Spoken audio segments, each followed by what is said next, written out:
Welcome back, everyone. I hope you have all got a coffee doses for the next segment of Marketing Refocus and are ready to witness more conversations on all things marketing. Coming up next is a fascinating take on a key topic, hypergrowth. When we think hypergrowth, brands like Amazon, Uber, and Facebook are bound to come to our minds. While hypergrowth is a great situation to be in, however, the bitter truth is that managing it is no easy feat. So, what does it take to manage hypergrowth? How do hypergrowth companies create scalable customer experiences? To answer all this and more, coming up next is another power packed keynote by an incredible marketing leader who we are really excited to have in our speaker lineup for today, Maria Pergolino. Currently Chief Marketing Officer at ActiveCampaign, Maria Pergolino is known for building world-class go-to-market teams that drive growth, differentiation, and category leadership. She has served as a senior marketing leader for global B2B technology organizations for almost 2 decades, a true B2B marketing expert with a unique vision and innovative approach towards customer advocacy, demand generation, account-based marketing, strategic events, and marketing communication. So here's Maria speaking on the not talked about secret to hypergrowth, acceleration through customer experience. Over to you, Maria. Thank you. Appreciate it. Excited to be here. And thank you for having me.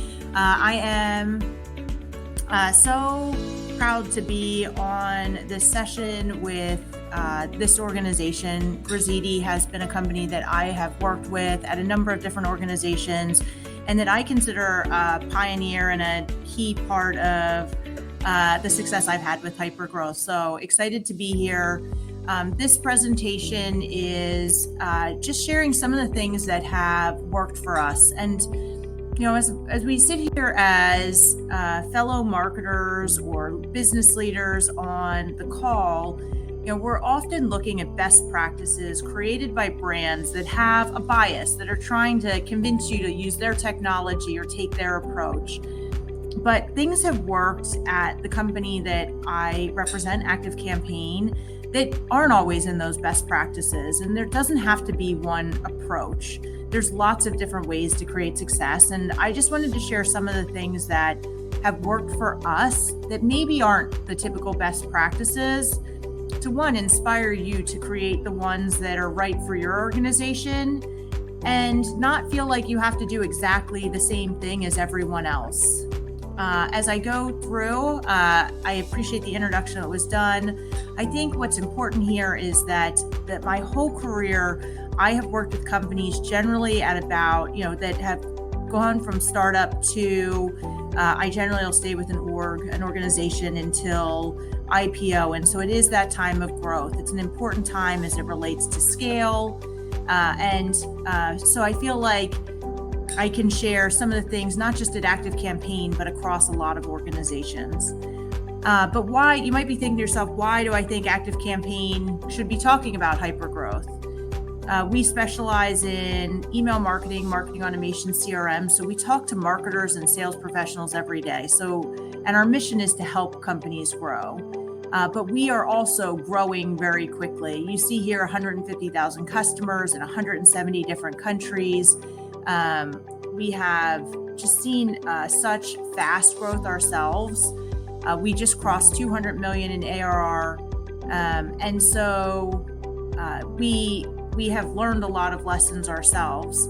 The other thing to note here is this company did not take funding until we were already almost 100 million in revenue. Actually, let me take a step back. We took us 10 million in funding when we were about 10 million in revenue. So it was bootstrapped until 10 million in revenue, and then the first major round at 100 million in revenue. And so for organizations that are on this call that don't have significant funding, that may be smaller, we also found paths to hypergrowth early on without a lot of capital, and then have taken those and scaled them even as we have had capital. So this is also a message of you can do things that are special to your organization at every size.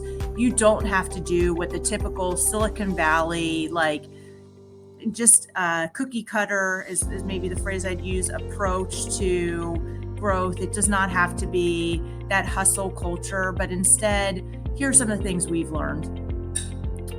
So some of the brands that we are in the same ecosystem with, or HubSpot or Salesforce, they really focus on larger companies. HubSpot started focusing more on smaller companies, but have moved really upstream. And so we went and found differentiation in our audience. We really specialize in helping smaller organizations, and investors would come and say, no, everybody's doing the work in the enterprise. But what has really worked for us is doing something different, finding a market that was untapped. It's allowed us to bring innovation. It's allowed us to have a big voice because it's not crowded, even though the market itself is crowded. So sometimes it's easier to go where everybody else is going, but sometimes it really can make a difference for your organization in doing something different. And that may seem obvious, but often the advice is to do what everybody else is doing. And so, this is just to share and give some courage to going in that place that others haven't gone. We really focus on our vision. So we see that there's people, there's companies in our space that will say, hey, we can solve everything. We're an all-in-one solution. And then others that only focus in one area. We take kind of a hybrid approach where we don't think that people are only going to use one tool. So going and saying, hey, we can do it all doesn't make sense. Instead, we found our customers really want to have a strong platform, but want to be able to connect the other tools that work for them. And we made that part of our vision, that we're going to help companies grow, not just with our tool, but helping them with all of their tools being leveraged in a better way. And again, it created differentiation for us. It allowed us to say something different than others. And so focusing on that vision and not just doing what the competitors are doing has really made it that we've seen great success. I mentioned that funding earlier. What we found with early stage funding or focusing just on what investors are looking for is it's not always about optimizing for your mission. It's often short term. What's the numbers you're getting today? How do you optimize for that quarterly report? Where instead we really wanted to take control of our roadmap and take the time to build what was going to be right for the customer. And but that didn't mean just not taking any funding. It meant more doing it in a sustainable approach where we were already $100 million in revenue when we took that $100 million funding round. And so it gave us the ability to not just focus on those vanity items, but really control our destiny, which has proved very valuable and honestly just allowed us to focus on what our customers are looking for. The other thing is, you may have noticed on that first slide, something that you don't often see in a company our size. We have customers in 170 different countries. And to give context to that is more countries than countries that host McDonald's. And so, going global has been a great path for us. Many companies think you have to start in Silicon Valley and start selling to tech only, but we have found lots of other paths have worked for us that focusing on the global market, especially markets that are underappreciated or under-recognized, has really been a key to success. And again, doing it our own way and not just the way others have led us get to some markets that our competitors haven't even started to think about. And so again, just encouraging you to think differently than maybe what every other best practice has shared. Just continuing on that global piece, when COVID hit, it didn't hit everywhere in the world at the same time. And so it also helped us balance risk. And we see that in lots of different ways as we take a very global approach, is that it allows us to find new use cases faster. It allows us to manage risk in a better way. And we actually get interesting perspectives that help us support our US customers better, because we'll see creativity coming from another region that will become the best practice in the US down the road. And so we really have found a global approach has really served us well, and that just starting in that Silicon Valley hub has not been the only way to go for a tech company. Or, if you're in advertising, starting in New York, that truly taking a global approach can be a great path. Also, where we see that like those that focus just on the enterprise, it puts a lot of risk with a very few number of customers. So I know when we think about things on the marketing side, like account-based marketing, and we're looking for those big customers, that can be great. But if that's all you're selling and one of those big customers leave, that can really hurt revenue. A rule that we did at ActiveCampaign is we knew we were going to focus on companies of all sizes, but making sure that we have a solution for smaller businesses, is that there's not one customer that represents more than 0.5% of revenue. And early in the company, this was hard for the company to stand by. A big customer would come, but the idea here was that if we were to take on a big customer, they would decide the roadmap. They would decide our future, instead of saying, hey, let's hear across a set of customers. And so again, giving not just from investors taking control of what we're doing, but for our customers, making sure that one of them doesn't get a bigger voice than the other has been really important in making sure that we can build a great company. And with marketing involved with the customer journey so much more than ever before, this is really important for marketing to have a voice in and help decide the path of the company on. Because if the customer's already sold and it's the success team thinking about this, then it's kind of too late. The another piece I want to mention is just how we invest in our community and that they've brought back to us. So we've really put a lot into those. I said we're not all in one, that we have lots of integrations. And that has really not only helped us build relationships with those partners, but those partners have then recommended us. And so this is just a call out to, we think about our community as our customers, but also the other partners have been key to our success. And I think as we see other brands grow, we're growing together. And that has been just a really community-based approach to growth. And then this one's kind of my favorite. I'm trying to talk quickly here. I know we have a short amount of time, but if it doesn't make sense on paper, we still consider it. So one of the things early on that we saw is that companies were charging in our space in email marketing, marketing automation, CRM. People would charge a lot for getting up and going, for migrating to other solutions. They would, when you sign up, require that you do a $3,000 quick start or whatever amount of dollars or cost that it was going to be to get started with their platform.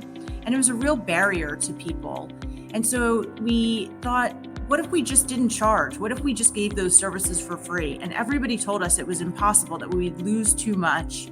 But it actually has played out really well, because those customers have then got up and running and then stay with us. So it is a cost in the front, but in the long run, it has been very profitable for us. And we now have over 150,000 customers. To give context to that, that's more customers than, that's about the same number of customers as Salesforce, more customers than HubSpot. Now, we don't have the revenue that they do because often our deals are smaller, but that gives us the potential as we grow with those customers to achieve that, similar revenue that they have. And so taking this path, doing the thing that somebody said didn't make sense, is really what's led to our success. There's another example here of where we said you can't go to smaller customers if you're going to do events. Events are too expensive, but we found a way to do these small events and host over 200 of them. And it's been an amazing way to build advocates for the organization. So I think just the tip here is look at what others are unwilling to do. And if you can find one or two of them that you can do, it can't be everything that you do differently. It can really make a big difference. And then we really pay attention to the experience of our customers, making sure it's easy for them to buy, that it's easy for them. We have something super cool in our platform called recipes, where instead of building out these complex automations, you just link to a recipe and import it in. And it is just game changing in how fast people can get up and running and started. And so we may not have the same feature that somebody else does, but we're able to let our customers do things that nobody else can. And having that difference really makes a difference. And so we prioritize what are the things that are going to make the customer more successful, as opposed to trying to do all the same things that our competitors did. Another thing is we are the only company in our market to come and with what we call our customer success commitment. We promise that we're not going to raise a price when somebody starts for 2 years. Zero, unless they add a higher tier or something like that. If they want to pause their billing, all of those things we commit are going to be okay. Again, things our competitors are unwilling to do, but because we're willing to do them, they have really made the difference. I'm going a little quickly here, but we also, and I would encourage everybody on this call, you have to make great use of your own product. Showing people how we do what we do within our own organization is really important. It allows our team to have empathy for our customer, but it also allows us to experience the pain our customers feel as well. And so it's, to me, this is like the number one thing above everything else is becoming your own best customer. And then finally, and this is getting a little bit to what we do, but automation, you have to have this balance. When you start off small, I'm sure things like small or bespoke or craft or custom, all of these things people want that personalized experience, but you can't scale and do everything personalized. And so really being purposeful about what you're going to do with human touch and what you're going to do with automation has really been a key to our success. So we use our own tool, we automate so many things, but an example here, we never send an email that you can't reply to and that a human is not on the other end of that email. And so we're using automation, but you can always get to that human. You see these great brands where you'll get an email from them and it'll say as the sender, do not reply or unmanaged mailbox. And even if everything is great, you still leave with that like you're talking to a robot. And so there is this blend of automation and human that's important, that is often overlooked. And so those are the things that I was hoping to share. I know it was a short amount of time. It's not really about any of those particular tactics, but taking a different approach to your business and making that what makes you special is really the secret here. I hope it was useful. I really appreciate all the positive comments. Thank you. Yeah, that was truly awesome. Let's now go back to the main lounge and join in the next panel discussion titled Transitioning to Customer Centricity with Marketing Automation. Thank you.